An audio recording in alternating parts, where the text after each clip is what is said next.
Hello और नमस्कार दोस्तों, अगर आप हमारे YouTube चैनल में पहली बार आए हैं तो हमारे चैनल को जरूर सब्सक्राइब कीजिएगा। दोस्तों, आज हम सुनाने वाले हैं मुंशी प्रेमचंद कहानी अपनी करनी। आह अभागा मैं, मेरे कर्मों के फल ने आज ये दिन दिखाए कि अपमान भी मेरे ऊपर हंसता है, और यह सब मैंने अपने हाथों किया। शैतान के सिर इल्जाम क्यों दूं, किस्मत को खरी खोटी क्यों सुनाऊं, होनी का क्यों रोऊं। जो कुछ किया मैंने जानते और बूझते हुए किया। अभी 1 साल गुजरा जब मैं भाग्यशाली था, प्रतिष्ठित था और समृद्धि मेरी चेहरी थी। दुनिया की नेमतें मेरे सामने हाथ बांधे खड़ी थी, लेकिन आज बदनामी और कंगाली और शर्मिंदगी मेरी दुर्दशा पर आंसू बहाती है। मैं ऊंचे खानदान का बहुत पढ़ा लिखा आदमी था, फारसी का मुल्ला, संस्कृत का पंडित, अंग्रेजी का ग्रेजुएट। अपने मुंह मियां मिट्ठू क्यों बनूं, लेकिन रूप भी मुझको मिला था इतना कि दूसरे मुझसे ईर्ष्या कर सकते थे। अगर एक इंसान को खुशी के साथ जिंदगी बसर करने के लिए जितनी अच्छी चीजों की जरूरत हो सकती है वह सब मुझे हासिल थी। सेहत का ये हाल कि मुझे कभी सरदर्द की भी शिकायत नहीं हुई। फिटन की सैर, दरिया की दिलफरबियां, पहाड़ के सुंदर दृश्य, उन खुशियों का जिक्र ही तकलीफ दे है। क्या मजे की जिंदगी थी। आह, यहाँ तक तो अपना दर्दे दिल सुना सकता हूँ, लेकिन इसके आगे फिर होठों पर खामोशी की मुहर लगी हुई है।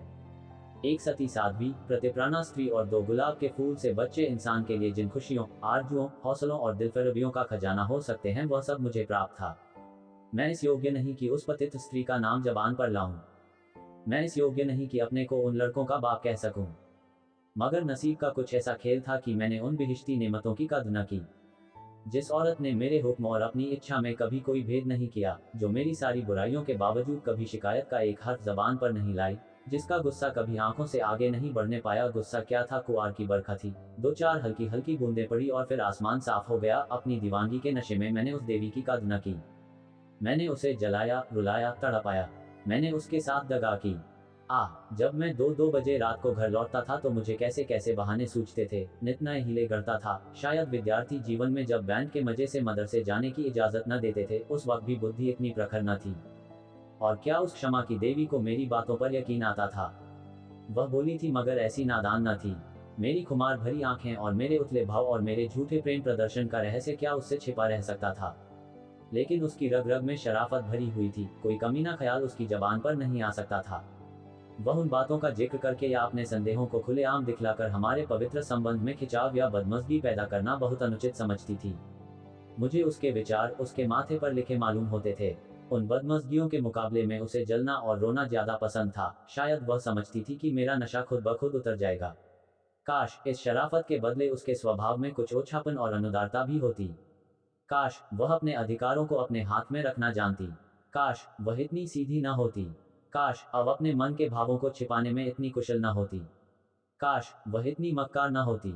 लेकिन मेरी मक्कारी और उसकी मक्कारी में कितना अंतर था। मेरी मक्कारी हरामकारी थी, उसकी मक्कारी आत्मबलिदानी।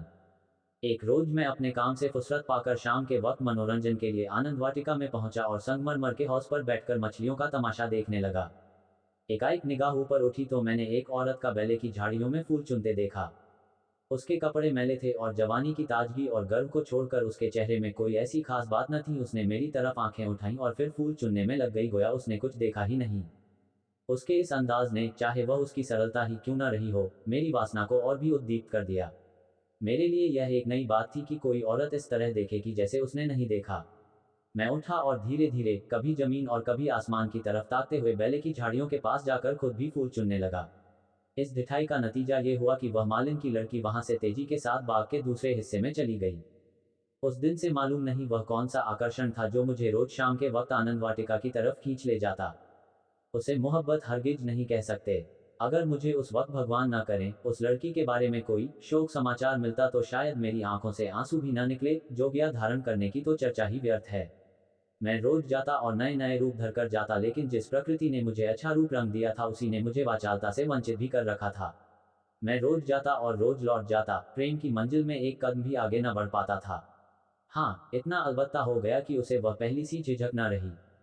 आखिर इस शांतिपूर्ण नीति को सफल बनाने न होते देख मैंने एक नई युक्ति सोची। एक रोज मैं अपने साथ अपने शैतान बुलडॉग टॉमी को भी लेता गया। जब शाम हो गई और वह मेरे धैर्य का नाश करने वाली फूलों से आंचल भरकर अपने घर की ओर चली तो मैंने अपने बुलडॉग को धीरे से इशारा कर दिया। बुलडॉग उसकी तरफ बाज की तरफ झपटा। फूलमती ने एक चीख मारी, 2-4 कदम दौड़ी और जमीन पर गिर पड़ी। अब मैं छड़ी हिलाता, बुलेडाग की तरफ गुस्से भरी आंखों से देखता और हाय हाय चिल्लाता हुआ दौड़ा और उसे जोर से 2-3 डंडे लगाए।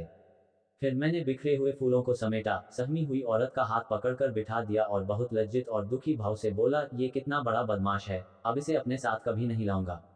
तुम्हें इसने काट तो नहीं लिया? फूलमती ने चादर से सर को ढांकते हुए कहा, तुम न आ जाते तो वह मुझे नोच डालता। मेरे तो जैसे मन मन भर में पैर हो गए थे। मेरा कलेजा तो अभी तक धड़क रहा है। ये तीर लक्ष्य पर बैठा, खामोशी की मुहर टूट गई, बातचीत का सिलसिला कायम हुआ। बांध में एक दरार हो जाने की देर थी, फिर तो मन की उमंगों ने खुद ब खुद काम करना शुरू किया। मैंने जैसे जैसे जाल फैलाए, जैसे जैसे स्वांग रचे, वह रंगीन तबीयत के लोग खूब जानते हैं। और यह सब क्यों? मोहब्बत से नहीं, सिर्फ जरा देर दिल को खुश करने के लिए, सिर्फ उसके भरे पूरे शरीर और भोलेपन पर रीझ कर। यूं मैं बहुत नीच प्रकृति का आदमी नहीं हूं। रूप रंग में फूलमती का इंदु से मुकाबला न था। वह सुंदरता के सांचे में ढली हुई थी। कवियों ने सौंदर्य की जो कसौटियां बनाई हैं वह सब वहां दिखाई देती थी, लेकिन पता नहीं क्यों मैंने फूलमती की धंसी हुई आंखों और फूले हुए गालों और मोटे मोटे होठों की तरफ अपने दिल का ज्यादा खिंचाव देखा। आना जाना बड़ा और महीना भर भी गुजरने न पाया कि मैं उसकी मोहब्बत के जाल में पूरी तरह फंस गया। मुझे अब घर की सादा जिंदगी में कोई आनंद न आता था। लेकिन दिल ज्यों ज्यों घर से उचटता जाता था, त्यों त्यों मैं पत्नी के प्रति प्रेम का प्रदर्शन और भी अधिक करता था। मैं उसकी फरमाइशों का इंतजार करता रहता और कभी उसका दिल दुखाने वाली कोई बात मेरी जबान पर न आती। शायद मैं अपनी आंतरिक उदासीनता को शिष्टाचार के पर्दे के पीछे छिपाना चाहता था। धीरे धीरे दिल की यह कैफियत भी बदल गई और बीवी की तरफ से उदासीनता दिखाई देने लगी। घर में कपड़े नहीं है, लेकिन मुझसे इतना ना होता कि पूछ लूं। सच यह है कि मुझे अब उसकी खातिरदारी करते हुए एक डर सा मालूम होता था कि कहीं उसकी खामोशी की दीवार टूट न जाए और उसके मन के भाव जबान पर न आ जाएं। यहाँ तक कि मैंने गिरस्ती की जरूरतों की तरफ से भी आंखें बंद कर लीं। अब मेरा दिल और जान और रुपया पैसा सब फूलमती के लिए था। मैं खुद कभी सुनार की दुकान पर न गया था, लेकिन आजकल कोई मुझे रात गए एक मशहूर सुनार के मकान पर बैठा हुआ देख सकता था। बजाज की दुकान में भी मुझे रुचि हो गई। एक रोज शाम के वक्त रोज की तरह मैं आनंद वाटिका में सैर कर रहा था और फूलमती सोहलों सिंगार किए, मेरी सुनहरी रुपहली भेंटों से लदी हुई, एक रेशमी साड़ी पहने बाग की क्यारियों में फूल तोड़ रही थी, बल्कि यूं कहो कि अपनी चुटकियों में मेरे दिल को मसल रही थी। उसकी छोटी छोटी आंखें उस वक्त नशे के हुस्न में फैल गई थीं और उनमें शोखी और मुस्कुराहट की झलक नजर आती थी। अचानक महाराजा साहब भी अपने कुछ दोस्तों के साथ मोटर पर सवार आ पहुंचे। मैं उन्हें देखते ही अगवानी के लिए दौड़ा और आदाब बजा लाया। बेचारी फूलमती महाराजा साहब को पहचानती थी, लेकिन उसे एक घने कुंज के अलावा और कोई छिपने की जगह न मिल सकी। महाराजा साहब चले तो हौज की तरफ, लेकिन मेरा दुर्भाग्य उन्हें क्यारी पर ले चला जिधर फूलमती छिपी हुई थर थर कांप रही थी। महाराजा साहब ने उसकी तरफ आश्चर्य से देखा और बोले, ये कौन औरत है? सब लोग मेरी ओर प्रश्न भरी आंखों से देखने लगे और मुझे भी उस वक्त यही ठीक मालूम हुआ कि इसका जवाब मैं ही दूं, वरना फूलमती न जाने क्या आफत ढा दे। लापरवाही के अंदाज से बोला, इसी बाग के माली की लड़की है, यहाँ फूल तोड़ने आई होगी। फूलमती लज्जा और भय के मारे जमीन में धंसी जाती थी। महाराजा साहब ने उसे सर से पांव तक गौर से देखा और तब संदेहशील भाव से मेरी तरफ देखकर बोले, यह माली की लड़की है। मैं इसका क्या जवाब देता? इसी बीच कमबख्त दुर्जन माली भी अपनी फटी हुई पाग संभालता, हाथ में कुदाल लिए हुए दौड़ता हुआ आया और सर को घुटनों से मिलाकर महाराज को प्रणाम किया। महाराजा ने जरा तेज लहजे में पूछा, ये तेरी लड़की है? माली के होश उड़ गए, कांपता हुआ बोला, हुजूर। महाराज, तेरी तनख्वाह क्या है? दुर्जन, हुजूर, 5 रुपये। महाराज, ये लड़की कुंवारी है या ब्याही? दुर्जन, हुजूर, अभी कुंवारी है।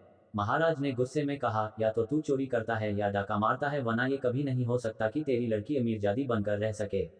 मुझे इसी वक्त इसका जवाब देना होगा, वरना मैं तुझे पुलिस के सुपुर्द कर दूंगा। ऐसे चाल चलन के आदमी को मैं अपने यहाँ नहीं रख सकता। माली की तो घिघी बंध गई और मेरी यह हालत थी कि काटो तो बदन में लहू नहीं। दुनिया अंधेरी मालूम होती थी। मैं समझ गया कि आज मेरी शामत सर पर सवार है। वह मुझे जड़ से उखाड़कर दम लेगी। महाराजा साहब ने माली को जोर से डांट कर पूछा, तू खामोश क्यों है, बोलता क्यों नहीं? दुर्जन फूट फट कर रोने लगा। जब जरा आवाज सुधरी तो बोला, हुजूर, बाप दादे से सरकार का नमक खाता हूँ, अब मेरे बुढ़ापे पर दया कीजिए, ये सब मेरे फूटे नसीबों का फेर है धर्मावतार। इस छोकरी ने मेरी नाक कटा दी, कुल का नाम मिटा दिया। अब मैं कहीं मुंह दिखाने लायक नहीं हूँ। इसको सब तरह से समझा बुझाकर हार गए हुजूर, लेकिन मेरी बात सुनती ही नहीं तो क्या करूँ? हुजूर माए बाप हैं, आपसे क्या पर्दा करूँ? उसे अब अमीरों के साथ रहना अच्छा लगता है और आजकल के रईसों और अमीरों को क्या कहूँ, दीन बंधु सब जानते हैं। महाराजा साहब ने जरा देर गौर करके पूछा, क्या उसका किसी सरकारी नौकर से संबंध है? दुर्जन ने सर झुकाकर कहा, हुजूर, महाराज साहब, वह कौन आदमी है, तुम्हें उसे बतलाना होगा। दुर्जन, महाराज जब पूछेंगे बता दूंगा, सांझ को आंच क्या। मैंने तो समझा था कि इसी वक्त सारा पर्दाफाश हुआ जाता है, लेकिन महाराजा साहब ने अपने दरबार के किसी मुलाजिम की इज्जत को इस तरह मिट्टी में मिलाना ठीक नहीं समझा। वे वहां से टहलते हुए मोटर पर बैठकर महल की तरफ चले। इस मनहूस वाक्य के एक हफ्ते बाद एक रोज मैं दरबार से लौटा तो मुझे अपने घर में से एक बूढ़ी औरत बाहर निकलती हुई दिखाई दी। उसे देखकर मैं ठिठका। उसे चेहरे पर बनावटी भोलापन था जो कुटनियों के चेहरे की खास बात है। मैंने उसे डांट कर पूछा, तू कौन है, यहाँ क्यों आई है। बुढ़िया ने दोनों हाथ उठाकर मेरी बलाई ली और बोली, बेटा नाराज न हो, गरीब भिखारी हूँ, मालिकिन का सुहाग भरपूर रहे, उसे जैसा सुनती थी वैसा ही पाया। ये कहकर उसने जल्दी से कदम उठाए और बाहर चली गई। मेरे गुस्से का पारा चढ़ा। मैंने घर जाकर पूछा, ये कौन औरत थी। मेरी बीवी ने सर झुकाए धीरे से जवाब दिया, क्या जानूं, कोई भिखारिन थी। मैंने कहा, भिखारिनों की सूरत ऐसी नहीं हुआ करती, ये तो मुझे कुटनी सी नजर आती है। साफ साफ बताओ उसके यहाँ आने का क्या मतलब था। लेकिन बजाय कि इन संदेह भरी बातों को सुनकर मेरी बीवी गर्व से सिर उठाए और मेरी तरफ उपेक्षा भरी आंखों से देखकर अपनी साफदिली का सबूत दे, उसने सर झुकाए हुए जवाब दिया, मैं उसके पेट में थोड़े ही बैठी थी। भीख मांगने आई थी, भीख दे दी, किसी के दिल का हाल कोई क्या जाने। उसके लहजे और अंदाज से पता चलता था कि वह जितना जबान से कहती है, उससे ज्यादा उसके दिल में है। झूठा आरोप लगाने की कला में वह अभी बिल्कुल कच्ची थी, वरना तिरिया चरित्र की थाह किसे मिलती है। मैं देख रहा था कि उसके हाथ पांव थरथरा रहे हैं। मैंने झपटकर उसका हाथ पकड़ा और उसके सिर को ऊपर उठाकर बड़े गंभीर क्रोध से बोला, इंदु, तुम जानती हो कि मुझे तुम्हारा कितना एतबार है, लेकिन अगर तुमने इसी वक्त सारी घटना सच सच न बता दी तो मैं नहीं कह सकता कि इसका नतीजा क्या होगा। तुम्हारा ढंग बतलाता है कि कुछ न कुछ दाल में काला जरूर है। ये खूब समझ रखो कि मैं अपनी इज्जत को तुम्हारी और अपनी जानों से ज्यादा अजीज समझता हूँ। मेरे लिए ये डूब मरने की जगह है कि मैं अपनी बीवी से इस तरह की बातें करूं, उसकी ओर से मेरे दिल में संदेह पैदा हो। मुझे अब ज्यादा सब्र की गुंजाइश नहीं है, बोलो क्या बात है। इंदुमती मेरे पैरों पर गिर पड़ी और रोकर बोली, मेरा कसूर माफ कर दो। मैंने गरज कर कहा, वह कौन सा कसूर है। इंदुमती ने संभल कर जवाब दिया, तुम अपने दिल में इस वक्त जो ख्याल कर रहे हो उसे एक पल के लिए भी वहां न रहने दो, वरना समझ लो कि आज ही इस जिंदगी का खात्मा है। मुझे नहीं मालूम था कि तुम मेरे ऊपर जो जुल्म किए हैं उन्हें मैंने किस तरह झेला है, और अब भी सब कुछ झेलने के लिए तैयार हूं। मेरा सर तुम्हारे पैरों पर है, जिस तरह रखोगे रहूंगी। लेकिन आज मुझे मालूम हुआ कि तुम खुद हो वैसा ही दूसरों को समझते हो। मुझसे भूल अवश्य हुई है, लेकिन उस भूल की यह सजा नहीं कि तुम मुझ पर ऐसे संदेह न करो। मैंने उस औरत की बातों में आकर अपने सारे घर का चिट्ठा बयान कर दिया। मैं समझती थी कि मुझे ऐसा नहीं करना चाहिए, लेकिन कुछ तो उस औरत की हमदर्दी और कुछ मेरे अंदर सुलगती हुई आग ने मुझसे ये भूल करवाई, और इसके लिए तुम जो सजा दो वह मेरे सर आंखों पर। मेरा गुस्सा जरा धीमा हुआ। बोला, तुमने उससे क्या कहा। इंदुमती ने दिया, घर का जो कुछ हाल है, तुम्हारी बेवफाई, तुम्हारी लापरवाही, तुम्हारा घर की जरूरतों की फिक्र न रखना। अपनी बेवकूफ़ी का क्या कहूँ, मैंने उसे यहाँ तक कह दिया कि इधर 3 महीने से उन्होंने घर के लिए कुछ खर्च भी नहीं दिया, और इसकी चोट मेरे गहनों पर पड़ी। तुम्हें शायद मालूम नहीं कि इन 3 महीनों में मेरे 450 रुपये के जेवर बिक गए। न मालूम क्यों मैं उससे ये सब कुछ कह गई। जब इंसान का दिल जलता है तो जबान तक उसी आंच ही जाती है। मगर मुझसे जो कुछ खता हुई उससे कई गुनी सख्त सजा तुमने मुझे दी है। मेरा बयान लेने का भी सब न हुआ। खैर, तुम्हारे दिल की कैफियत मुझे मालूम हो गई। तुम्हारा दिल मेरी तरफ से साफ नहीं है। तुम्हें मुझ पर विश्वास नहीं रहा, वरना एक भिखारिन औरत के घर से निकलने पर तुम्हें ऐसे शुबहे क्यों होते। मैं सर पर हाथ रखकर बैठ गया। मालूम हो गया कि तबाही के सामान पूरे हुए जाते हैं। दूसरे दिन मैं ज्यों ही दफ्तर में पहुंचा, चौबेदार ने आकर कहा, महाराज साहब ने आपको याद किया है। मैं तो अपनी किस्मत का फैसला पहले से ही किए बैठा था। मैं खूब समझ गया था कि वह बुढ़िया खुफिया पुलिस की कोई मुखबिर है जो मेरे घरेलू मामलों की जांच के लिए तैनात हुई होगी। कल उसकी रिपोर्ट आई होगी और आज मेरी तलबी है। खौफ से सहमा हुआ, लेकिन दिल को किसी तरह संभाले हुए कि जो कुछ सर पर पड़ेंगी देखा जाएगा, अभी से क्यों जान दूं, मैं महाराजा की खिदमत में पहुंचा। वह इस वक्त अपने पूजा के कमरे में अकेले बैठे हुए थे। कागजों का एक ढेर इधर उधर फैला हुआ था और वह खुद किसी ख्याल में डूबे हुए थे। मुझे देखते ही वह मेरी तरफ मुखातिब हुए। उनके चेहरे पर नाराजगी के लक्षण दिखाई दिए। बोले, कुन श्याम सिंह, मुझे बहुत अफसोस है कि तुम्हारी बाबत मुझे जो बातें मालूम हुई वह मुझे इस बात के लिए मजबूर करती हैं कि तुम्हारे साथ सख्ती का बर्ताव किया जाए। तुम मेरे पुराने वसीकादार हो और तुम्हें ये गौरव कई पीढ़ियों से प्राप्त है। तुम्हारे बुजुर्गों ने हमारे खानदान की जान लगाकर सेवाएं की हैं और उन्हीं के सिले में यह वसीका दिया गया था, लेकिन तुमने अपनी हरकतों से अपने को इस कृपा के योग्य नहीं रखा। तुम्हें इसलिए वसीका मिलता था कि तुम अपने खानदान की परवरिश करो, अपने लड़कों को इस योग्य बनाओ कि वह राज्य की कुछ खिदमत कर सकें, उन्हें शारीरिक और नैतिक शिक्षा दो ताकि तुम्हारी जात से रियासत की भलाई हो, न कि इसलिए कि तुम इस रुपये को बेहुदा ऐशपस्ती और हरामकारी में खर्च करो। मुझे इस बात से बहुत तकलीफ होती है कि तुमने अब अपने बाल बच्चों की परवरिश की जिम्मेदारी से भी अपने को मुक्त समझ लिया है। अगर तुम्हारा यही ढंग रहा तो यकीनन वसीकादारों का एक पुराना खानदान मिट जाएगा। इसलिए आज से हमने तुम्हारा नाम वसीकादारों की फेहरिस्त से खारिज कर दिया और तुम्हारी जगह तुम्हारी बीवी का नाम दर्ज किया गया। वह अपने लड़कों को पालने पोसने की जिम्मेदार है। तुम्हारा नाम रियासत के मौलियों की फेहरिस्त में लिया जाएगा। तुमने अपने को इसी के योग्य सिद्ध किया है और मुझे उम्मीद है कि यह तबादला तुम्हें नागवार ना होगा। बस जाओ और मुमकिन हो तो अपने किए पर पछताओ। मुझे कुछ कहने का साहस ना हुआ। मैंने बहुत धैर्यपूर्वक अपने किस्मत का ये फैसला सुना और घर की तरफ चला।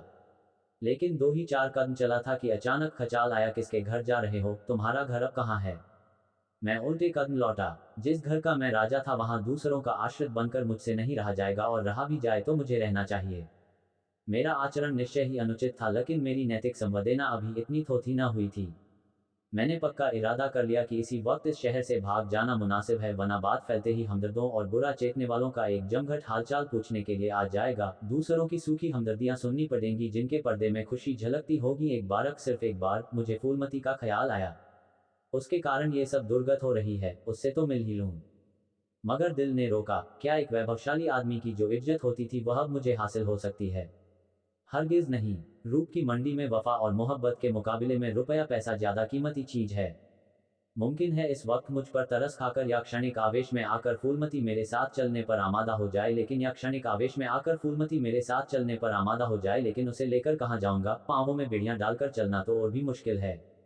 इस तरह सोच विचार कर मैंने बंबई की राह ली और अब 2 साल से एक मिल में नौकर हूँ। तनख्वाह सिर्फ इतनी है कि ज्यों त्यों जिंदगी का सिलसिला चलता रहे, लेकिन ईश्वर को धन्यवाद देता हूँ और इसी को यथेष्ट समझता हूँ। मैं एक बार गुप्त रूप से अपने घर गया था। फूलमती ने एक दूसरे रईस से रूप का सौदा कर लिया है, लेकिन मेरी पत्नी ने अपने प्रबंध कौशल से घर की हालत खूब संभाल ली है। मैंने अपने मकान को रात के समय लालसा भरी आंखों से देखा। दरवाजे पर 2 लालटेनें जल रही थीं और बच्चे इधर उधर खेल रहे थे। हर सफाई और सुथरापन दिखाई देता था। मुझे कुछ अखबारों के देखने से मालूम हुआ कि महीनों तक मेरे पते निशान के बारे में अखबारों में इश्तहार छपते रहे। लेकिन अब ये सूरत लेकर मैं वहां क्या जाऊंगा और यह कालिक लगा मुंह किसको दिखाऊंगा? अब तो मुझे इसी गिरी पड़ी हालत में जिंदगी के दिन काटने हैं, चाहे रोकर काटूं या हंसकर। मैं अपनी हरकतों पर अब बहुत शर्मिंदा हूं। अफसोस मैंने उन नेमतों की कद्र न की, उन्हें लात से ठोकर मारी। यह उसी की सजा है कि आज मुझे ये दिन देखना पड़ रहा है। मैं वह परवाना हूं जिसकी खाक भी हवा के झोंकों से नहीं बची।